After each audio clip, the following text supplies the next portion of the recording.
El novio de mi hija entró por la puerta de atrás y hizo que me temblaran las piernas del susto que me metió. Ya me entendéis. Pero no fue algo premeditado, surgió. Pero bueno, te lo cuento con más detalles. Últimamente, no sé en qué día vivo, no sabría decir la hora exacta. Solo que la casa estaba envuelta en ese tipo de quietud densa que solo ocurre en plena madrugada, cuando todo parece suspendido entre las 3 y las 4. El reloj en la pared parecía no avanzar, como si el tiempo se hubiese detenido por un instante. Entre sueños, percibí un ruido, un leve golpecito apenas perceptible contra la puerta de mi habitación. Pensé que lo había imaginado, pero volvieron a sonar, esta vez con más claridad. 3 toques espaciados, como quien no quiere despertar a nadie, pero tampoco puede esperar más. Marta, susurró una voz al otro lado. No era mi hija. Tardé un segundo en reconocerla. Era Nico, su novio. Llevaba ya tiempo viniendo a casa, primero de forma esporádica, luego casi como parte del día a día. Cenas, domingos largos, desayunos sin prisa. Me extrañó su presencia a esas horas. ¿Ha pasado algo?, pregunté sobresaltada, mientras me ponía una bata por encima del pijama. ¿Puedo hablar contigo un momento?, dijo con un tono que me desarmó. Era su forma de decirlo. Había algo en esa voz que me hizo abrir la puerta sin pensarlo. Estaba allí, bajo la luz tenue del pasillo, con una camiseta vieja, pantalones de chándal y el pelo desordenado. Tenía los ojos como encendidos, como si una tormenta silenciosa le agitara por dentro. No consigo dormir, murmuró. Doy vueltas en la cama. No sabía qué hacer. Pensé en salir a andar, pero algo me trajo aquí. No supe qué decir.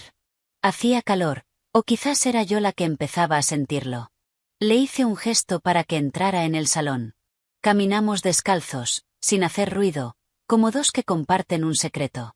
No encendí la luz principal, solo una lámpara pequeña que cubría la estancia con un resplandor ámbar, casi irreal. Se sentó en el sofá, con las manos entrelazadas, clavando la mirada en algún punto que no era yo. Me quedé frente a él. Observaba cada detalle, la forma en que respiraba, cómo apretaba los dedos, ese temblor casi invisible que hablaba más que cualquier palabra. ¿Has tenido una pesadilla?, pregunté, intentando sonar cercana. No. Ha sido peor, respondió. Soñé con lo que no debía. El silencio que siguió fue espeso. Tan largo, que entendí sin que tuviera que explicarlo. A veces siento que estoy en el lugar equivocado. Y cuando me doy cuenta de dónde querría estar, la culpa me devora. Mi corazón latía desbocado. No por lo que decía, sino por lo que despertaban en mí sus palabras, por cómo me miraba cuando al fin alzó los ojos. No era un joven hablando con la madre de su pareja, era un hombre que me miraba de una forma que nadie había hecho en años. No dije nada. Me limité a sostenerle la mirada, como si eso pudiera detener todo lo que estaba a punto de desbordarse. Y en ese instante lo supe. Hay momentos que no deberían ocurrir, y sin embargo ocurren. Y cuando se abren, ya no hay forma de cerrarlos. Después, todo pareció seguir igual. Las mañanas volvieron con su monotonía. Café, platos limpios, mi hija riendo con él como si nada hubiese cambiado. Y quizás para ella no cambió nada. Pero en mí, algo se quebró, o quizás se abrió, como una ventana que no sabías que tenías cerrada hasta que entra una ráfaga. Durante días evité coincidir con él. Lo suficiente para que nadie lo notara, pero lo bastante evidente para que él lo sintiera. Evitaba su mirada, me escabullía de la habitación si nos quedábamos solos. Pero cada vez que lo hacía, sentía que una parte de mí se quedaba allí, flotando, girando a su alrededor. Un sábado por la tarde, mi hija salió con sus amigas. Nico se quedó, supuestamente para avanzar en un trabajo. Yo intenté refugiarme en cualquier distracción, leer, limpiar, lo que fuera para no pensar. Pero cuando el reloj marcó las 11 y la casa quedó de nuevo en silencio, supe que no podía seguir escapando. Estaba en el porche, sentado en una silla de jardín, con la mirada perdida en un cielo sin luna. ¿Puedo acompañarte?, pregunté desde la puerta. Claro, respondió sin volverse. Me acerqué despacio, midiendo cada paso, como si todo pudiera romperse al menor roce. Me senté a su lado. No hablamos. El murmullo de las hojas era el único sonido. No entiendo lo que me pasa, dijo al cabo de un rato. Nunca me sentí así. Tan dividido. No deberías haberme dicho nada aquella noche, murmuré. Lo sé. Pero si no lo decía, me habría roto por dentro. Y callamos de nuevo. No como un acuerdo, sino como una pausa necesaria. Desde que entré por primera vez en esta casa, continuó, sentí algo contigo. Como si ya te conociera de antes. Como si algo mío te hubiese estado esperando. No hablaba como un chico confundido, sino como alguien que había descubierto una verdad más grande que él mismo. ¿Y crees que eso está bien?, le pregunté. No, contestó sin vacilar. Pero esa palabra se quedó flotando, incompleta. Y en ese espacio de lo no dicho, algo mucho más fuerte que un contacto físico sucedió. Nuestras manos, sobre el reposabrazos, apenas se tocaron. Y sin embargo, no se alejaron. No fue un gesto. Fue una confesión muda. Una entrega silenciosa. No nos miramos. No hacía falta. Esa noche apenas dormí. No por remordimiento, sino por la magnitud de lo que se avecinaba. Sabía que debía marcar distancia. Recuperar el papel que la vida me había asignado. Pero, ¿cómo hacerlo cuando lo más profundo de ti ya ha sido sacudido? ¿Cómo cerrar de nuevo lo que alguien ha logrado entreabrir? Los días siguientes fueron un ejercicio constante de fingir normalidad. Por fuera, todo funcionaba como antes. Mi hija seguía con su energía vibrante, contándole todo como si el mundo no doliera. Y él parecía haberse convertido en el yerno ideal, amable, presente, cuidadoso. Pero yo lo sentía. En cada gesto contenido, en cada mirada que se demoraba apenas un segundo más. No era atracción, era algo mucho más hondo. Era el dolor de sentirse verdaderamente vista.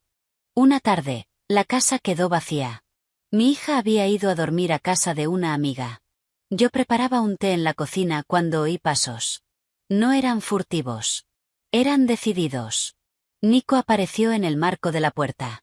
Pensé que había salido con ella, le dije sin mirarle. Me quedé. No tenía ganas de ir.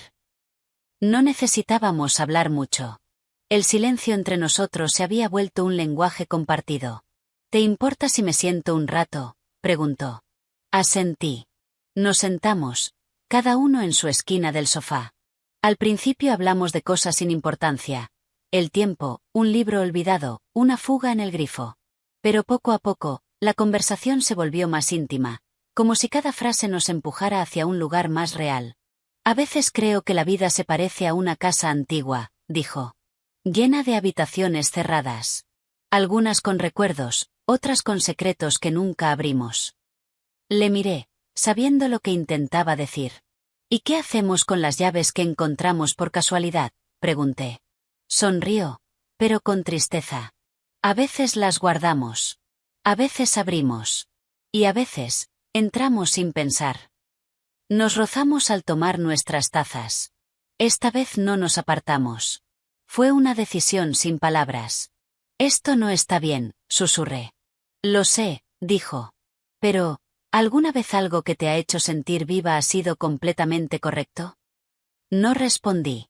Solo me acerqué un poco. Y fue ahí donde se desató la locura. Esa que tanto estábamos ocultándonos. Aquella noche no cambió nada en apariencia, pero dentro de mí, todo era distinto. No hubo más contacto físico. No hacía falta. Ambos nos quedamos satisfechos en aquella merienda. Lo que pasó fue invisible, pero más real que muchas cosas vividas. Desde entonces, nuestras miradas nunca fueron las mismas. No más largas, no más intensas, solo distintas. Como si cada vez que se cruzaban, recordaran un secreto que solo nosotros conocíamos. Nunca lo supo mi hija. O quizá lo intuyó. A veces creo que las personas perciben los movimientos invisibles de las relaciones. Pero ella seguía siendo la misma, dulce, alegre, soñadora. Seguía mirándole con los ojos limpios de los 20 años. Y él la miraba con respeto, con cariño, pero ya no con esa otra mirada. Una mañana cualquiera, mientras ella se arreglaba para salir, él me esperó en el salón. Yo entré para dejar unos papeles. Se levantó, sin decir nada, y me tendió una hoja doblada. No te preocupes, dijo. No hay nada que no puedas leer en voz alta, pero tampoco está todo.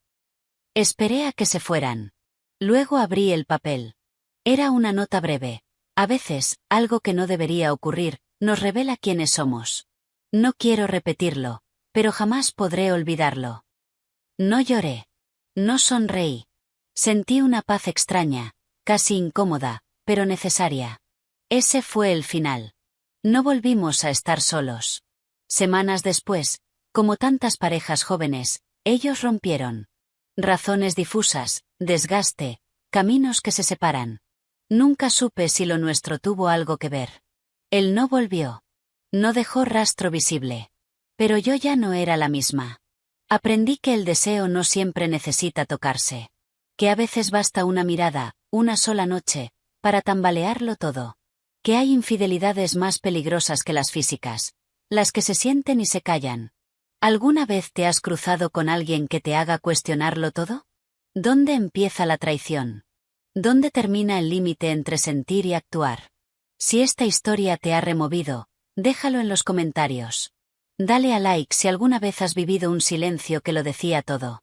Y comparte este vídeo con alguien que sepa lo que es callar. Por amor, por miedo o por ambas cosas.